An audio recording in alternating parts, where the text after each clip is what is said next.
기본적으로 노사관계에 관한 사회적 대화를 하는 기구인 것 같습니다.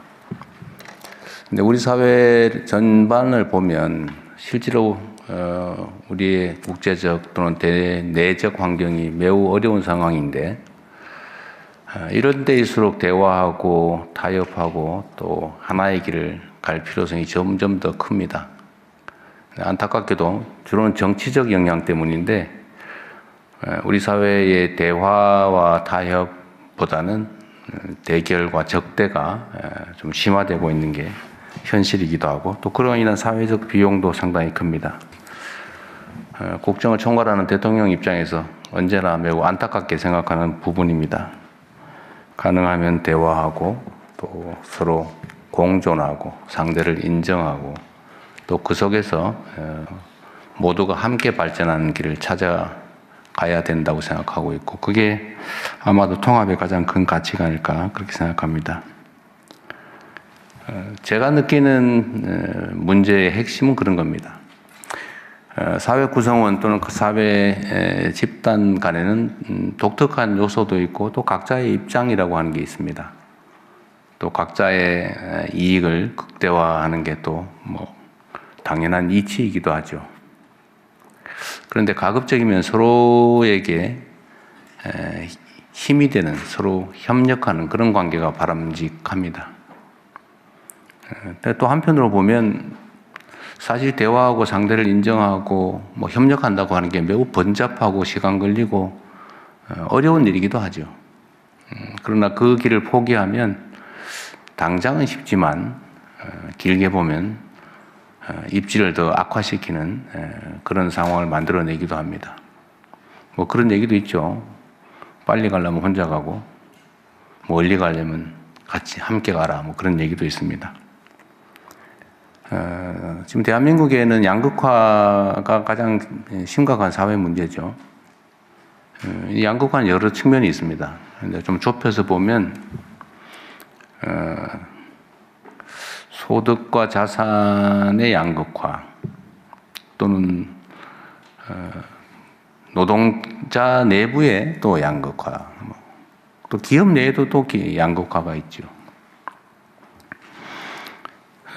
특히 지금처럼 국제적 경쟁이 치열할 때는 사실 개별 기업들의 국제 경쟁력 강화라고 하는 게 매우 중요한 과제고 그러다 보면 쉽게 노동 비용을 아끼는 그런 방향으로 또 가고 싶죠. 근데 노동 비용을 계속 아끼는 것만이 과연 기업의 경쟁력을 강화하는 길이냐도 사실은 좀 과거와는 다른 측면이 있는 것 같습니다. 예를 들면 수직적이고 억압적인 문화 속에서 과연 노동 생산성이 제대로 제고될 수 있을까?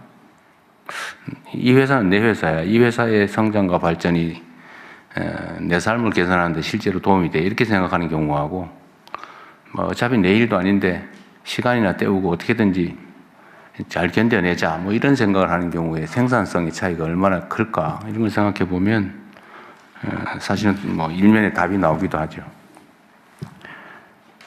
저는 그런 생각이 들더라고요.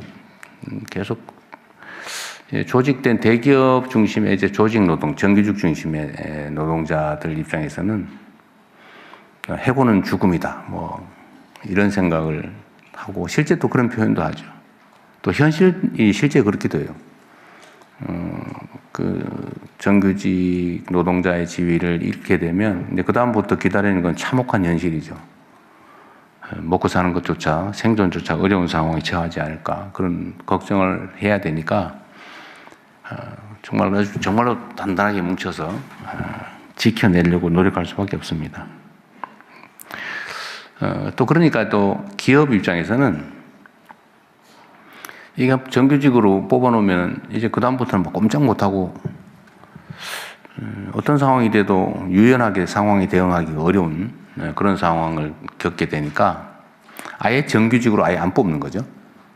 최대한 하청 주고 사내에도 실제로 옛날에는 하나의 한 부분이었던 부분을 떼내가지고 사내 하청의 이름으로 회사 안에 회사를 만들고 또 외주 발주하고 또 고용을 하더라도 비정규직으로 고용하고 이런 방식을 취하게 되죠. 뭐 자연스러운 거죠. 어쩔 수 없죠. 그러니까 점점 나빠지는 거예요. 그러니까 정규직은 최대한 안 뽑으려고 하게 되고요. 또 정규직 입장에서 한번 정규직 지위를 잃으면 다시는 정규직 되기가 어려우니까 막 극단적으로 싸울 수밖에 없죠. 이게 악순환이 되는 겁니다.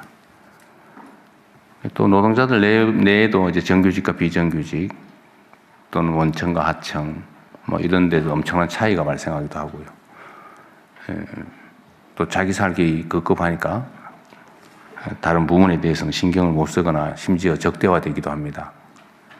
이 모든 게 악순환인 것 같아요. 그래서 이거를 그럼 어떻게 해결할 거냐? 이상적으로 생각하면 그 고용 유연성을 좀 확장하자. 그러면 이제 노동계에서 뭐라 그러겠죠?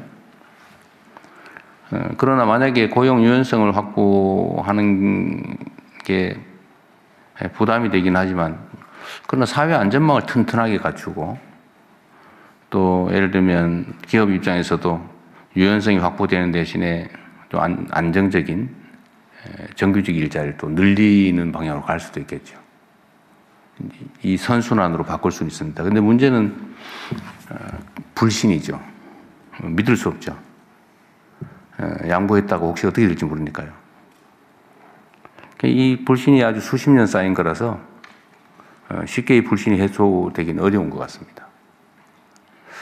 그러나 그런 어려운 현실이라고 하더라도 가야 될 길은 명확하죠. 바꿔야 됩니다. 신뢰도 회복해야 되고 또 신뢰 회복을 위한 노력도 장기적으로 정말 많은 에너지를 투입해서 만들어내야 되겠죠. 신뢰 회복을 위해서. 그러려면 전 첫 출발이 상대의 상황이 어떤지 서로 마주 앉아서 진지하게 대화해야 된다고 생각해요. 있는 대로 얘기해야죠. 그러다 보면 서로 오해들도 조금씩은 해소될 거고 또 이견이 있는 것들도 조금씩은 조정이 될 수 있을 겁니다. 선순환이 만들어진 계기를 만들 수도 있겠죠. 참 어렵긴 해요. 제가 이번에 옛날로 노사정이 요즘은 경제사회노동위원회인데 이 구성 관련해서 얘기를 했더니 그런 얘기를 해요. 이용만 하더라. 특히 노동계에서 그런 얘기를 하죠. 했더니 강제로 표결하고 의결해가지고 내 마음에도 없는 걸 강제로 시키니까 이용만 해먹으니까 안 해야 돼. 아예 대화를 안 하겠다. 이런 쪽도 상당히 있더라고요. 그래서 제가 그렇게 얘기했습니다. 이번에는 그 의결하고 이런 거 하지 말자. 일단 대화하고 서로를 인정하고 정말 모두가 동의하는 그런 건 몰라도 의결해서 그 구성원 누구한테 일방적으로 압박을 하거나 이런 건 하지 말자. 또 위원장님 어디 계세요? 네. 제가 전에도 한번 말씀드렸는데 좀 가급적이면 그렇게 가면 좋겠어요. 이용당했다 이런 소리 안 나오게 그러면 좋겠고요. 어쨌든 우리 사회가 어렵기는 한데 또 이 단기적으로 정권 교체가 일어나니까 길게 얘기하기는 어렵긴 하지만 그럼에도 불구하고 어쨌든 긴 목표를 가지고 우리 북유럽에서 실제로 사회적인 대타협을 통해서 새로운 단계로 나아갔지 않습니까? 그거 상당히 오래 걸렸더라고요. 7년 걸렸다든가 그런 얘기도 있고 그럽니다. 우리도 너무 서두르지는 말되 정말 최선의 노력은 하고 대화를 통해서 우리가 새로운 길을 한번 열어봤으면 좋겠습니다. 어려운 건 분명해요. 그러나 해야 될 일임도 분명합니다. 그럼 노력을 해야죠. 힘들긴 하지만 우리 여기 계신 위원님들 여러분들이 정말로 모범적으로 사회적 대화를 추진해 주시면 좋겠어요. 저는 결과물에 너무 연연하지 말자, 초기에. 그리고 신뢰를 회복하는 것만 해도 큰 성과다. 지속적으로 대화할 수 있다는 것, 그리고 할 말을 다 할 수 있다는 것. 그것만 해도 저는 매우 소중한 성과라고 생각합니다. 오늘은 첫 회인데 어쨌든 그 서로 뭐 비공개적으로 회의를 몇 번 하셨죠? 처음인가요? 아닙니다. 몇 번 하셨죠? 어쨌든 잘 해왔을 거라고 믿고 어쨌든 많은 국민들께서도 기대를 가지고 지켜보고 계시니까 책임감을 가지고 최선을 다해 주시길 부탁드립니다. 네, 고맙습니다. 말씀 감사합니다. 오늘의 주제 토론에 앞서 김지형 경제사회노동위원회 위원장